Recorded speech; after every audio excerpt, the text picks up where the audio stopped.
volvernos a encontrar en este espacio y poder compartir con ustedes temas que sacamos de la vida y lo buscamos en la Biblia para ver qué ella tiene para nosotros y aplicarlos a nuestra vida de una forma que Dios sea agradado. ¿Verdad que sí, Patricia? Ese es el objetivo de cada episodio de nuestro podcast de la Biblia a la vida. Mi nombre es Charvela y me acompaña Patricia. Aquí estoy. Y hoy tenemos un nuevo tema en el cual yo sé que yo he sido bendecida al leer el guión y sé que todas ustedes también van a sacar provecho de este nuevo episodio. Amén. Esa es la oración, ¿verdad? Que Dios sea Amén. que hable y que use su palabra para ministrar nuestra vida y nuestros corazones. Así es. Tú sabes, Charvela, que ahora me doy cuenta que casi siempre yo comienzo diciendo, tú sabes, Charvela. O sea, yo asumo que tú sabes mucho, ¿entiendes? Eso es lo que pasa. Parece que no lo asumes bien, Que porque yo digo me que lo preguntas. tú sabes. Entonces, pero sí, déjame comenzar diferente. A ver. Hay circunstancias, Charvela. Ahora Muy tú ves, te bien. quité Esas el son tú sabes. coletillas, Esas Patricia, son eso es coletillas que normal.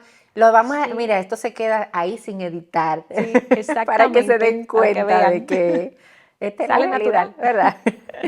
Pero mira, hay Cuéntame. realidades en nuestras vidas, Charvela, que nos llevan a doblar nuestras rodillas.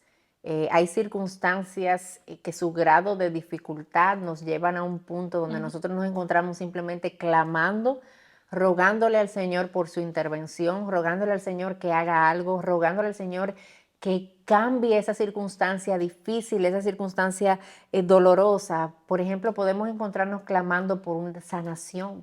Quizás hay una enfermedad que está padeciendo un ser querido o nosotras mismas estamos padeciendo y es una enfermedad de vida o muerte y clamamos al Señor por un milagro, porque Él obre, porque Él haga. Podemos encontrarnos también en medio de un anhelo insatisfecho, un vientre vacío, una mujer estéril que le ha clamado al Señor durante años porque llena ese vientre y esa se ha convertido en su oración todo el tiempo, una soltera que ora fervientemente por ese esposo que no termina de llegar, pero ella tiene ese deseo en su corazón de casarse y Dios no concede ese esposo y entonces estamos orando, estamos clamando, pidiendo con la fe que pudiéramos llegar a tener, ¿verdad? En medio de nuestra humanidad caída y nos encontramos a veces con que la respuesta de Dios es no. Así es. Y clamamos y clamamos y clamamos y Dios dice no. ¿Qué hacemos nosotras en medio de los no de Dios? En medio de nuestros anhelos de cosas que pudiéramos ver, Charvela, como buenas. O sea, pudiéramos ver como bueno una sanación de una enfermedad, Claro. pudiéramos ver como bueno una madre que puede quedar embarazada, pudiéramos ver como bueno una soltera que recibe un esposo. Pero ¿qué hacemos entonces cuando Dios dice no? ¿Cómo yo puedo pensar de Dios en medio de esos no que Él nos está dando? Sí. Y la verdad es, Charvela, que de este lado de la gloria nosotros no vamos a llegar a entender todos los no de Dios. Hay momentos donde podemos verlo después de una manera clara y hay circunstancias donde tú miras atrás y tú dices, wow, ahora yo veo por qué Dios no me concedió eso. Y ni siquiera vemos en su totalidad. Sí. O sea, hay cosas que nosotros vamos a llegar a saber solamente del otro lado de la gloria, entenderla después. Pero aquí lo que a nosotros nos toca es confiar y descansar en Él, en sus promesas y que Dios siempre sabe mejor, porque no sabemos lo que Dios está haciendo, pero Dios siempre está haciendo algo. Y confiar, Patricia, en su amor, porque si nosotros que sabemos darle cosas buenas a nuestros hijos, Exactamente. ¿cuánto más Dios, Nuestro sin Padre pecado, bueno, lo va a hacer? Sí, y mira, el teólogo J.I. Packer nos ofrece las siguientes ideas sobre esto de a veces qué Dios puede estar haciendo en medio de nuestros no. Y oye lo que él dice, tal vez Dios quiera fortalecernos en paciencia, buen humor, compasión, humildad o mansedumbre. Tal vez quiere enseñarnos nuevas lecciones sobre abnegación, sobre dejar de confiar en nosotros mismos. Tal vez quiera quitarnos la complacencia o las formas no detectadas de orgullo y de presunción. Quizás su propósito es simplemente acercarnos más a sí mismo o tal vez Dios nos está preparando para las formas de servicio de las que en la actualidad no tenemos ningún indicio. Hay múltiples cosas que Dios puede estar haciendo en medio de sus no, pero Dios siempre está trabajando. Patricia, y también nosotras las seres humanas caídas, redimidas, tenemos la tentación de pensar que Dios nos bendice cuando dice sí y que Dios nos castiga cuando nos dice no. y caemos en esa tentación de pensar que los no de Dios no son bendición, cuando muchas veces sí lo son, aunque como tú dices, no lo podemos muchas veces ver. Y a veces tendemos a pensar que Dios no me está escuchando, que todas estas oraciones que yo estoy elevando están cayendo como en una especie como de cajón o de buzón de voz que Dios no Ujú, oye. exacto. Dios, Todos esos mensajes ahí que Dios sí, ha dejado sin escuchar. Dios tiene un buzón de voz grandísimo, pensar a la gente que se quedó ahí y Ujú. nadie lo escuchó y por eso no fueron, Él no los escuchó y por eso no fueron respondidas mis oraciones. Pero según la palabra de Dios, Mm, Él siempre oye y las respuestas son sí, son no y a veces es ahora no, ujú, después. Nunca exacto. pensamos que un después es también una respuesta Ujú. de parte de Dios. Y mira lo que dice Hebreos 5:7. Quiero leerte esto con relación a que Él siempre nos oye. Dice, Cristo en los días de su carne, habiendo ofrecido oraciones y súplicas con gran clamor y lágrimas al que lo podía librar de la muerte, fue oído a causa de su temor reverente. Vemos en la palabra cómo Jesús también tenía la necesidad de orar en su condición humana y elevó una oración al Padre. Y eso también lo vemos en esa oración famosa de Mateo 26:39, Patricia, donde dice la palabra que adelantándose un poco, Jesús, ¿verdad? Cayó sobre su rostro orando y diciendo, Padre mío, si te es posible, que pase de mí esta copa, pero no sea como yo quiero, sino como tú quieras. Siendo Jesús, ¿verdad? Como Él es Ujú. santo y perfecto, también elevó súplicas a su Padre Celestial y para ver si eran respondidas de forma positiva con la petición que él quería. Y Dios en esta ocasión a Jesús le dijo, no, no voy a pasar de ti esta copa. Vas a ir a la cruz porque yo tengo un propósito. Con este no, yo tengo un propósito excelso.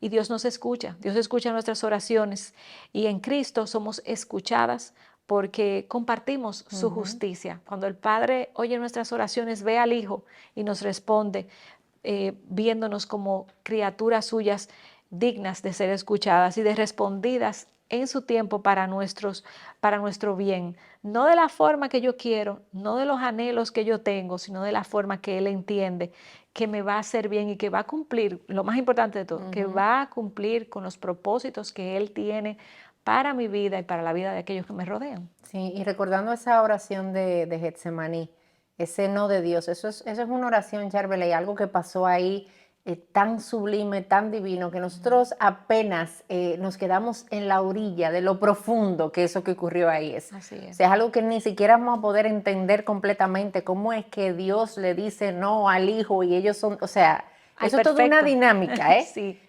Pero bueno, confiamos en Dios y su no al hijo terminó trayendo el mayor bien de así toda es. la humanidad. Fue un sí a nosotros. Exactamente, o sea, su no al Hijo fue un sí a nuestra redención. Ujú. Entonces eso es algo que nosotros debemos ver ahí. Pero además de si nos preguntamos si Dios nos está escuchando, hay otra pregunta que también nos hacemos, Charbel, es si acaso a Dios le importa. Ujú. Porque yo pudiera entender, sí, yo sé que Dios me Él oye, me pero escucha. es que no le Él no está importa. en mí. Exacto, no está en mí, no está atento a mí, no le importa, no le importa mi Él vida, no tiene le importa que cosas, yo sufra. quizá tiene peticiones más importantes Ujú. y él Entonces, prioriza. yo me pregunto eso, yo me pregunto Sí, si genuinamente a Dios le importa mi dolor y si le importa el sufrimiento que yo estoy padeciendo. Y la Biblia me enseña de que a Él sí le importa.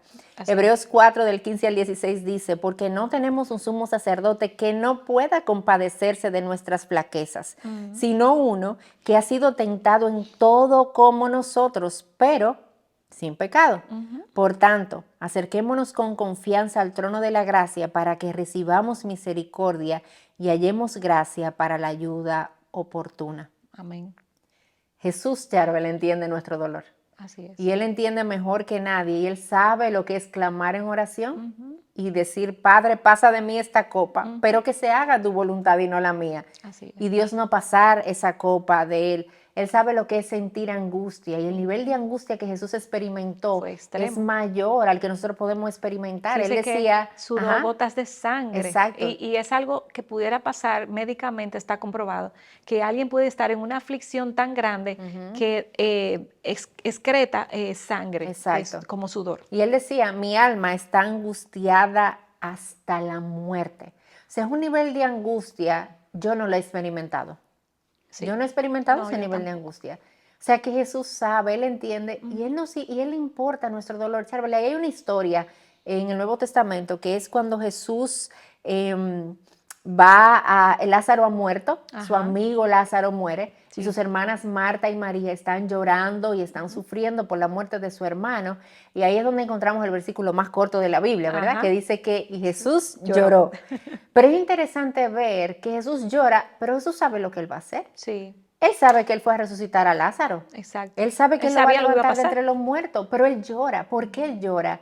Por el dolor de sus amigos. Así es. Él llora por el dolor de sus amigas Marta y María. Él llora porque hay sufrimiento y Jesús es ese Dios compasivo que se duele con nosotros, que su corazón está lleno de compasión hacia nosotros. O sea que aún en medio de esos no, porque Dios sabe mejor, Él entiende nuestro dolor y por eso yo puedo acercarme con confianza delante de Él y Así es. encontrar la ayuda oportuna en medio de nuestro dolor. Así es. Y como decíamos al principio, Dios siempre está obrando.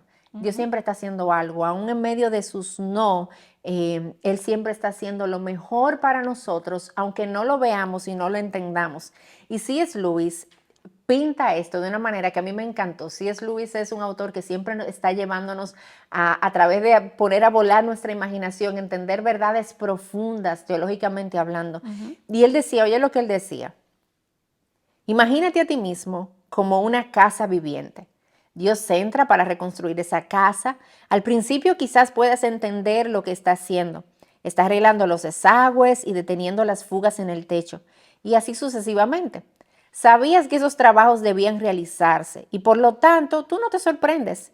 Pero en este momento comienza a golpear la casa de una manera que duele abominablemente y no parece tener sentido. ¿Qué se supone que está haciendo? La explicación es que él está construyendo una casa muy diferente a la que tú pensaste. Tirar un ala nueva aquí, poner un piso adicional allí, correr torres, hacer patios. Pensaste que te convertirían en una casita decente, pero él está construyendo un palacio. Él tiene la intención de venir y de vivir en él. Increíble, bellísimo. Patricia, y es volver a enfatizar esto. Dios está haciendo algo en nosotros cuando Él dice que no. El propósito de Dios en nuestra vida no es hacernos felices, es hacernos santas, para que al ser santas, Seamos felices, seamos porque felices. vamos a ser felices. Exacto, pareciéndonos a la imagen de su Hijo, entonces tengamos gozo y abundancia aquí, vida en abundancia, como él llamaba. Y la verdad que tenemos que aprender a tomar esos no de Dios o esos después de Dios como una bendición, porque ciertamente Él está haciendo algo. Él no está sordo, Él está haciendo algo, Él responde en su tiempo. Y quiero leerte una frase de Melissa Kruger, que es alguien a quien nosotras leemos, respetamos, amamos. Ella dice, el no de Dios a nuestras oraciones es siempre un sí a sus propósitos providenciales. Amén. Y ojalá podamos nosotras atesorar esa verdad de que cada vez que recibamos un no de Dios, nosotras digamos, pero tú sabes por qué, tú sabes que es mejor. Y recordar que nuestros anhelos quizás en esta vida no van a ser siempre satisfechos. Tenemos que tener esas expectativas en el lugar correcto, porque a veces Dios dice que no, no solamente por nosotras, Patricia, sino porque está trabajando en los que están a nuestro alrededor y en las circunstancias y aquellos que están a nuestro alrededor. Pero llegará el día donde nosotros llegaremos a la eternidad, donde no habrá más necesidad de interceder y de pedir, porque todo será perfecto y el Señor ahí estará con nosotras acompañándonos y viviendo felices para siempre. Amén. Y entenderemos allá arriba, entenderemos plenamente todos esos no. Y tú sabes qué vamos a decir, cada vez que pase esa película, yo me imagino que vamos a tener como una película, no solo de las cosas que se me perdieron, y yo tengo muchas preguntas de cosas que se me perdieron, sino de ¿Dónde fue a parar dónde tal fue que cosa? paró aquella cosa, sino también de por qué, Señor, tú me dijiste que no a aquello, y Él quizás me explique, aunque yo Ujú. creo que cuando yo lo vea en su No santidad, tenemos yo no tendré necesidad. ninguna duda, pero si Él decide mostrarme y Exacto. explicarme los no, yo sé que yo voy a decir, tenías razón. Qué Ujú. bueno que lo hiciste, gracias Señor, porque Él es perfecto. Así que Amén. podamos esperar pacientemente en Él y confiar cada día en que Él tiene un propósito en esos no que Él otorga.